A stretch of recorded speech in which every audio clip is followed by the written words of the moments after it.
This week, we are going to be talking about Keanu Reeves' comic book series, a Bad Batch series coming to Disney+, some Star Wars news tidbits, the first trailer for Project Power, and Rocket Arena, plus some more news and reviews on your herd of nerds.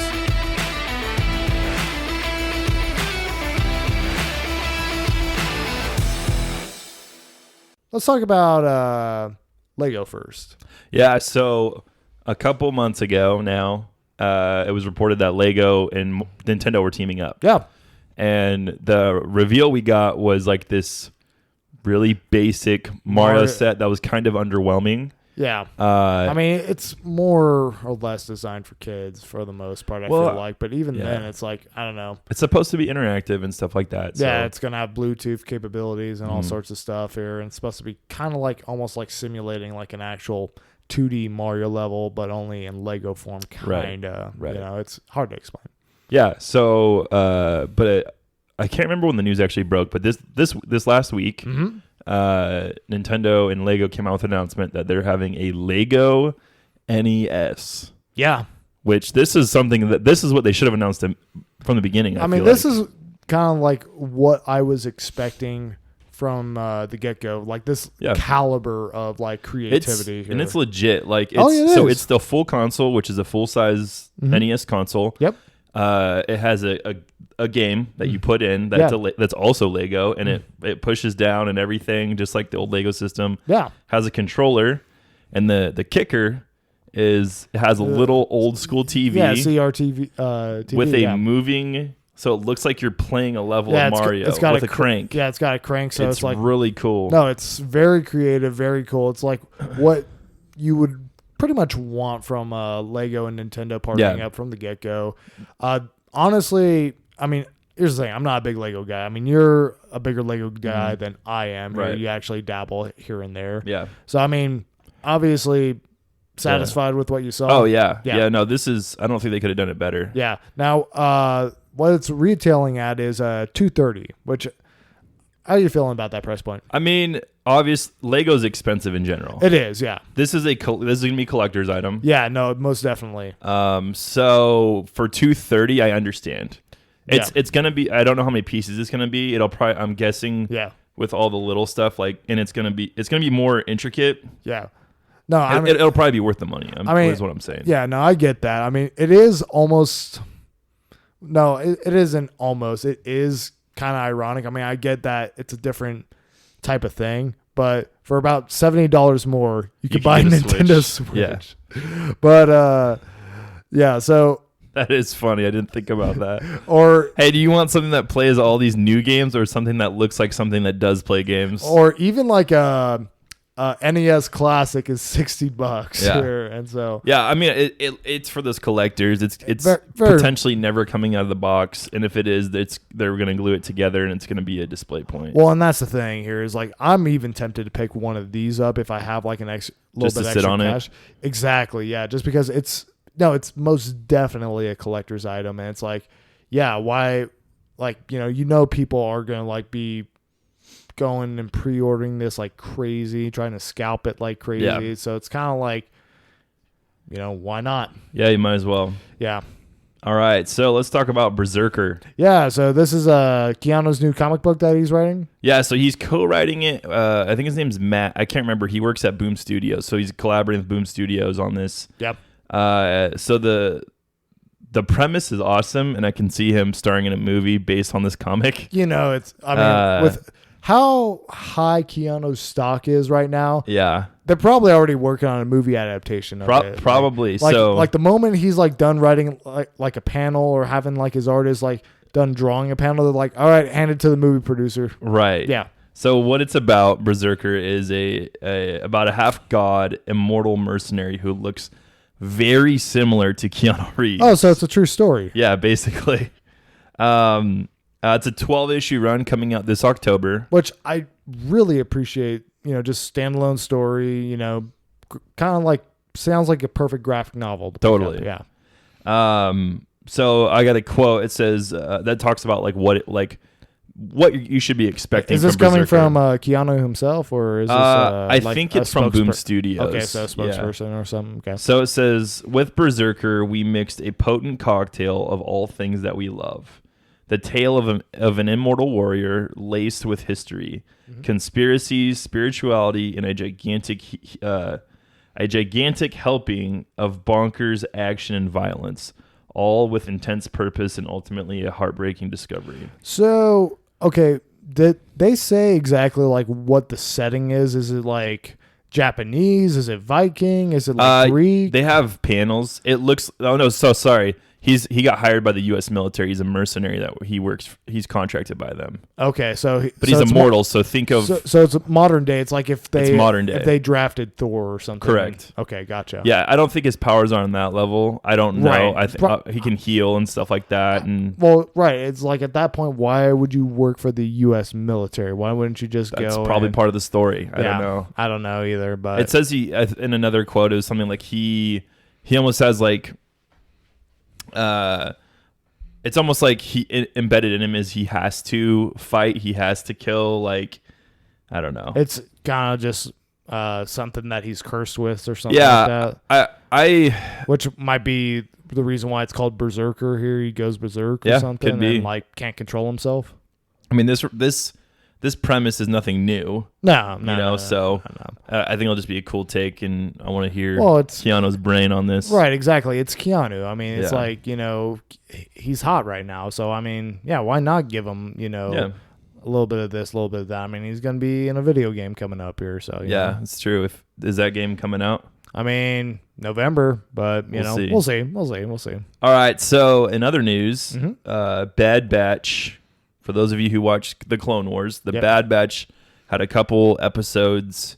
Yeah, about like 4 episodes. Like 4 or 5, I think, in the last season of the Clone Wars. And they're getting their own series now. Yeah. So, I mean, which apparently is taking place after the Clone Wars is a finale, kind of, seeing what they're doing, what they're up to. I guess they're a mercenary group now, just trying to find their place in the galaxy. And it's... coming out in 2021. So pretty soon. Yeah. They must have been working on this for a while. So here's the thing. It like with them getting introduced in the very last season of Clone Wars, it did seem like kind of a missed opportunity to like have this, interesting team like be introduced right at the end of all things. Yeah. And not really do anything with them. So it's kind of cool that they are, capitalizing on an opportunity that they probably were planning on doing for like maybe a season 8 or season 9 of Clone Wars. That being said, I don't care. I mean, yeah, I'm there with you. I don't care if it's not Jedi and Sith. I don't really want to watch it. I mean, yeah.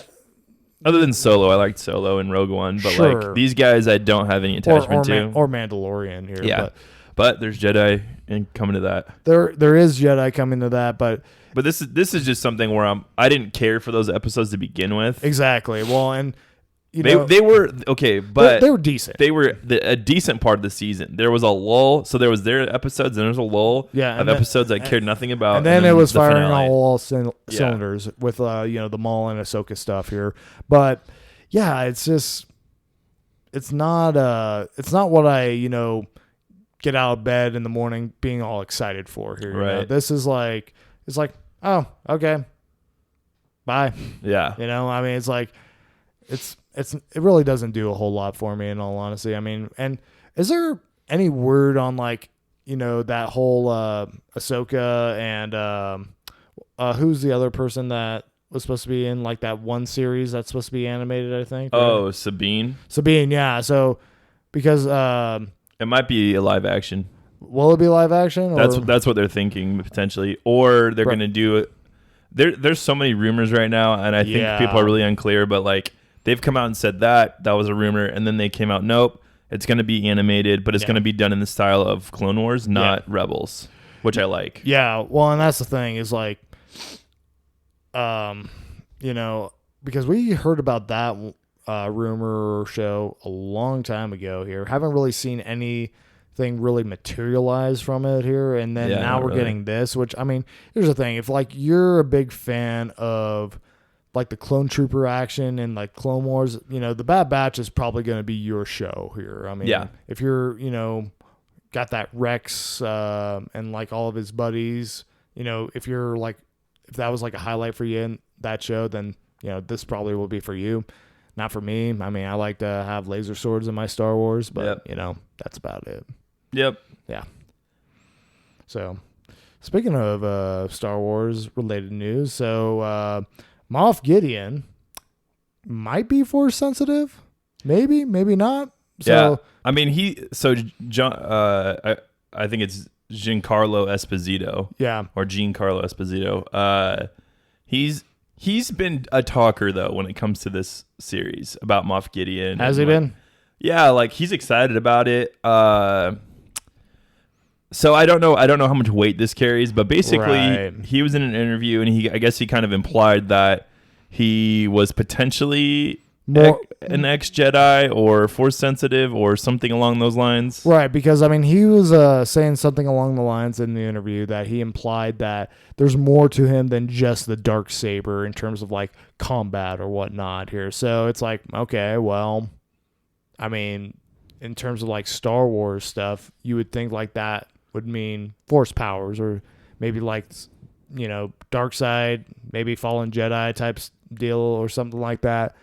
Hard to say, but yeah, so I mean, because at the end of The Mandalorian, it's the big reveal that he has the Darksaber, and he pretty much knows like almost everything. He has like all the secrets of the Empire because he like what was the deal with him? He knew like all the archives or the Siege of Mandalore. He has like a bunch of information. Right, on them. Siege of Mandalore, all that stuff here. So it's like, why wouldn't he get some other knowledge in there if he could here, or like study the ways of the Force if he was able to. So, I mean, it could be a good tie-in for something like Ahsoka to show up and have known him when they were younger. Yeah, I don't know. Yeah, it's a possibility, and then also it'd be interesting to see how Baby Yoda would play into this, just because now if he is Force sensitive, that means, Baby Yoda is going to have to play a bigger part in, like, actually fighting him. It's not just Mando squaring up with him against the Darksaber,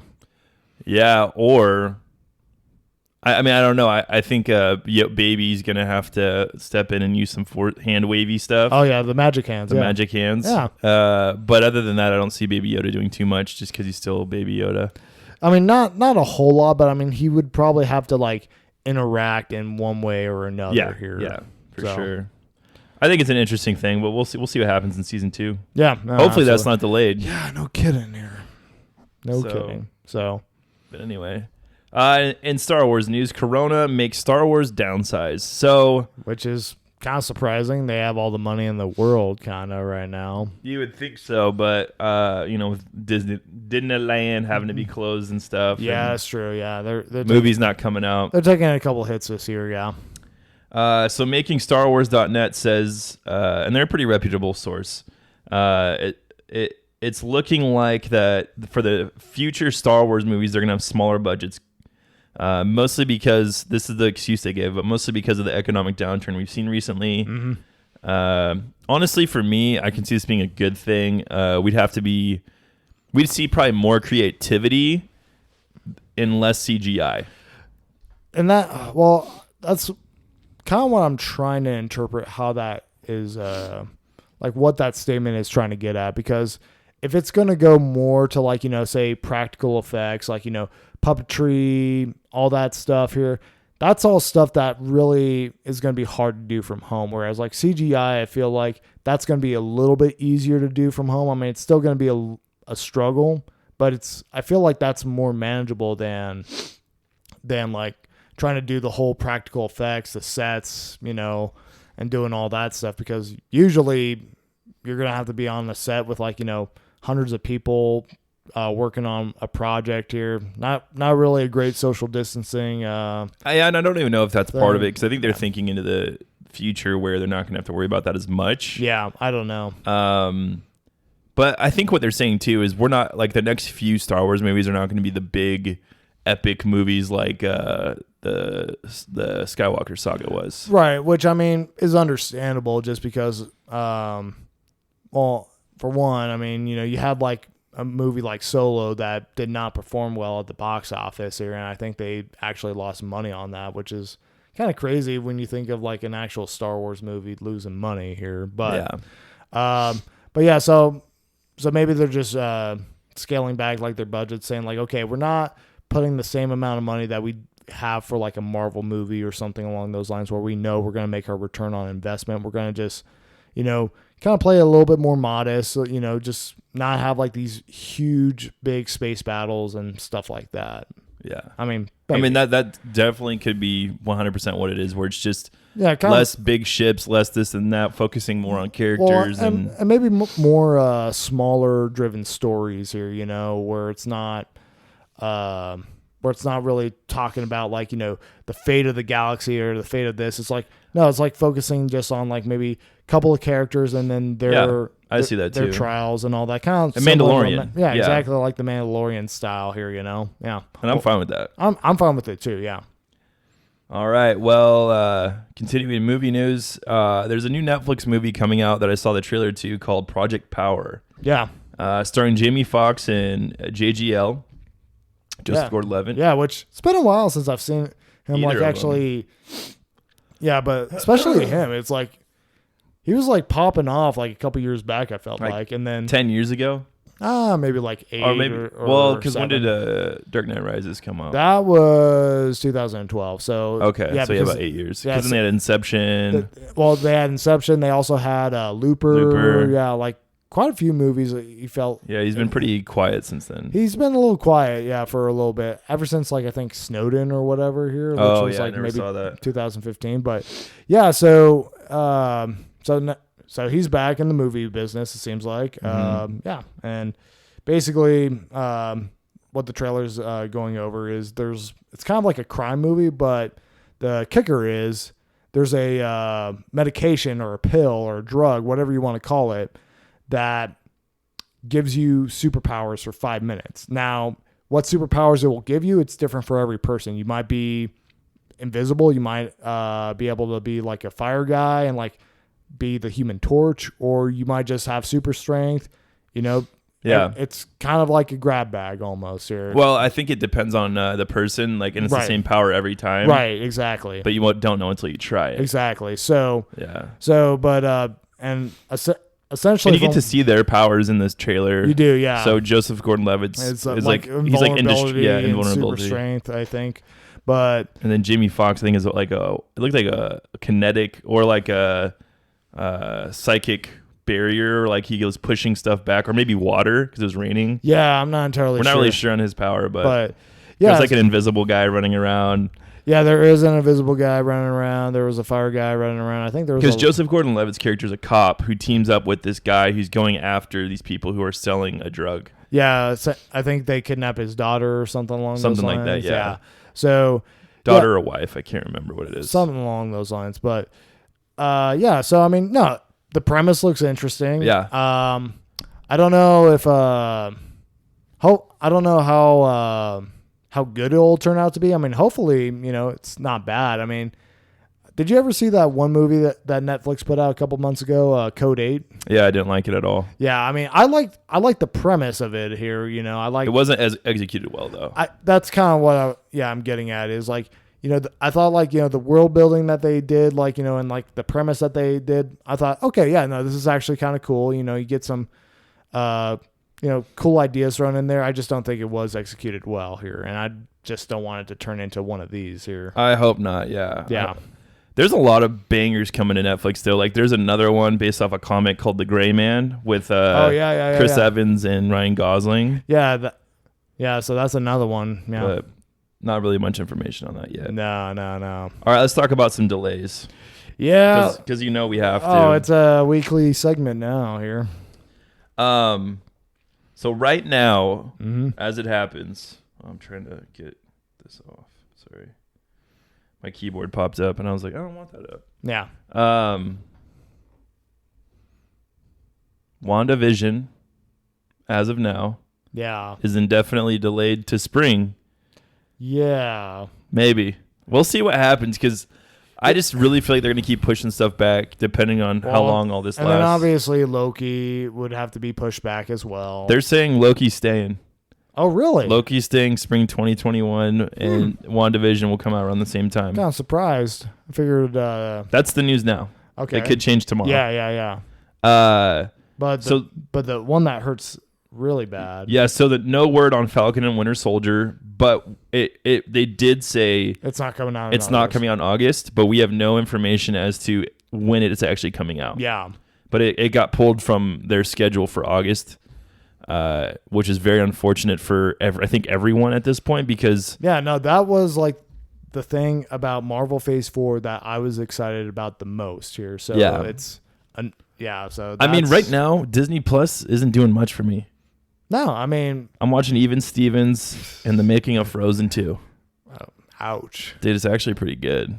Okay. Yeah, you should check it out. No. It's called Into the Unknown. I don't have Disney Plus anymore. Oh, well, you're a failure. No. Just kidding. Disney failure. Disney a failure. Yeah. Yeah, so this is just kind of unfortunate news. We predicted that this is going to happen. Yeah. I'm praying really hard that they do not delay Mandalorian. Yeah, I mean, it's been a pretty slow year in terms of, movies and TV. Even some games have been, being pushed back and being delayed and all that. I'm sure COVID has some impact on that here. Yeah. But yeah, so it would be very unfortunate if Mandalorian got delayed. Now, the piece that I'm kind of confused about with this whole news is like, okay, I get, Bucky and, Falcon, their show getting pushed back. Yeah. Because, I mean, they weren't done filming They weren't done filming. WandaVision's done filming. Yeah, I don't get that. So, unless, there's, some plot points that specifically tie into WandaVision from Bucky and Falcon that they need to have this be released first in order for that to happen. Mm-hmm. I love how you call it Bucky and Falcon. I mean... It is what it is. Falcon Winter Soldier. Yeah. Falcon Winter Soldier. Yeah. We know what you're saying. Yeah. So, I mean, initially, so let's look at the original slate real quick. Yeah. Let's try to remember it. Was WandaVision supposed to always come out before Falcon, or was Falcon supposed to come out before Wanda? I think Falcon has been, was always supposed to come out before Wanda, I believe. Okay. So, I mean, I think the reason that Wanda is already done, though, is because it's mostly sets. It wasn't on location. Right. They're Winter not Soldier. having to go fly over to Prague like they have been or, all the other places.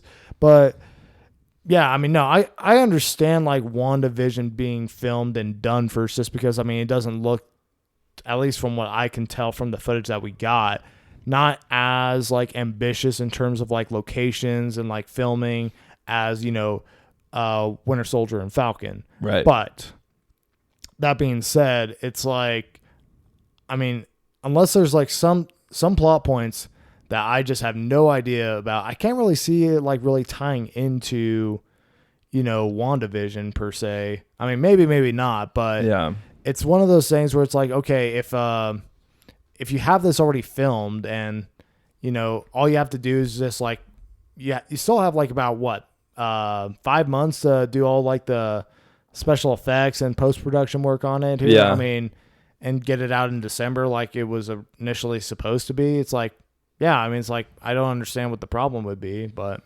something we don't know. And I'm guessing, like you're saying, it's probably story driven. It's probably a plot point or an Easter egg or something. Yeah. Yeah, we'll see, I guess, what happens with that. Yeah. I mean, so yeah, I mean, if it gets delayed here, I mean, I'm hoping maybe we can squeeze in an October release or something like that. For Mando, yeah. Well, you mean for Bucky Winters? Yeah, Bucky Falcon. Bucky Falcon, yeah. Yeah. Yeah. Because I'm hoping that they don't touch Mandalorian. Yeah, Bucky and his friends here. Yeah. Well, do we even know? I think it's November, actually. Oh, for Mandalorian? Yeah. Yeah. No, I think you are right. So, October, November, somewhere around I want to say it's October, actually. It's before November. Yeah. Anyway, but yeah, I hope we get if that's a October month, that's gonna be a banger month for stuff. That's gonna be a banger month for Disney Plus. But Do we know what's going on with Mandalorian's filming? Like, are they done filming?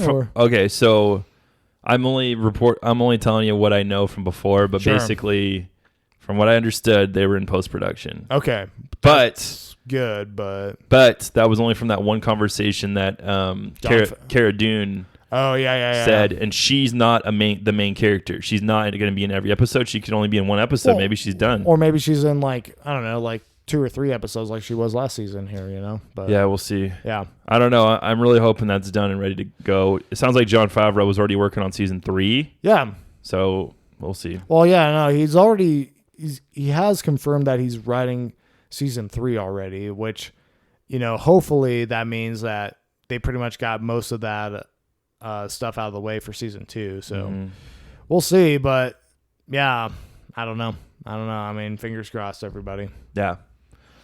All right. Well, let's head into our roundtable review. So, Dorian, what we got? Well, I think the question is what you got. I got a little something. Let's hear it. Okay, so I'm going to give you guys my first impressions of Rocket Arena. Yeah, no, we were talking about this. This is going to replace Fortnite eventually, said me 2 weeks ago. And how has that aged? It's definitely not going to replace Fortnite or anything like that. So that statement has not aged very well. No. So, and I think part of it is there's a bit of a learning curve, obviously, for each game, for most games. Gotcha. I've only had time to put in probably about 15 to 20 rounds of this game. Okay. Which, you know, is comparable. Like, you feel like you should be getting the hang of it by then, but yeah.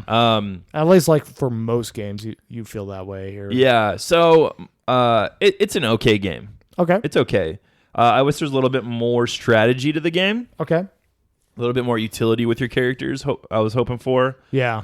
Because basically you have your main attack, which is whatever your rocket gun is. Right. Yeah. Then you have like a secondary, which is kind of like for some people it's like you zoom in and you can snipe people. Sure. For some people you throw out like homing grenades. For other people it's more like a shield. And then you have like an ability. So for one person, you turn into like a water manta ray, and you could like go up and then press it, and you like it's pretty much your ult, like your ultimate. And then sounds like Splatoon here, like one of the ults that you it does actually remind me of Splatoon quite a bit. Okay. In the way it's played. Yeah. So you use it, and then you have like this like water tornado come up and you do some damage to people. Right. The hard thing I'm trying to really figure out is like, how does the damage work? Like, it seems like I get hit twice or 3 times, I'm dead, and I'm shooting at people. Well, I thought you don't take damage in the game; you just get knocked off. No, the stage. Yeah. Once your meter goes up, I'm saying like I get hit 2 or 3 times, my meter's full, and I get knocked out. Oh, really? Okay. Yeah. So it's I'm trying to figure all that stuff out of like, okay, I'm shooting this guy like 6 or 7 times and then nothing's happening. Right, yeah. Like their meter is like barely going up, so I must be doing something wrong or trying to figure something out. That or you're getting like ganked like crazy or something. Yeah. Must be. So Rocket Arena is okay. Okay. It's just okay. I was hoping for a little bit more utility from like the characters, because it's a character-based shooter.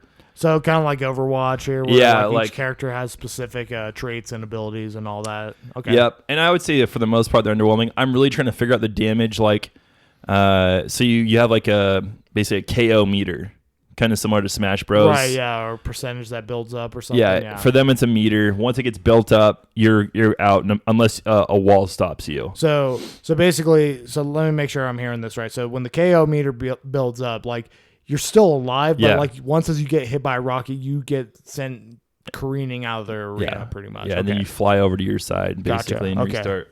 And so there's got to be a knowledge gap I'm unaware of. I don't know.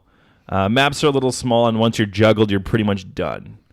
So, I mean, I'll have a more in-depth review of this once I play a little bit more, maybe. But first impressions, it should be a free-to-play game with a battle pass. Yeah, that's the thing that I'm like really I'm just really like surprised by, in terms of like, this is what, like $30 like for like the basic? 30 and then 40 for the ultimate, which I'm not even sure what that gives you. Well, I thought skins. Doesn't it include the battle pass? Yeah, the battle pass and skins. Right, yeah. I mean, it seems like just a really odd business model, because it's like, you know, Fortnite and like a bunch of other games like it already do this where it's like, you know, they say, hey, here's the game. There's a battle pass if you want to get like all the cool extra costumes and all that, but it's free. You don't have to pay anything. Whereas like this is kind of like, even though it's like not a fully priced game, it's still kind of weird. Yeah. Yeah, I'll have a more in-depth interview soon on that, I guess, or a review, not interview. Yeah. But anyway, thank you guys for listening. We appreciate it. Check us out on our social medias. Make sure you subscribe, you like, and you share with your friends. Have an awesome week, and remember, everyone's a nerd about something.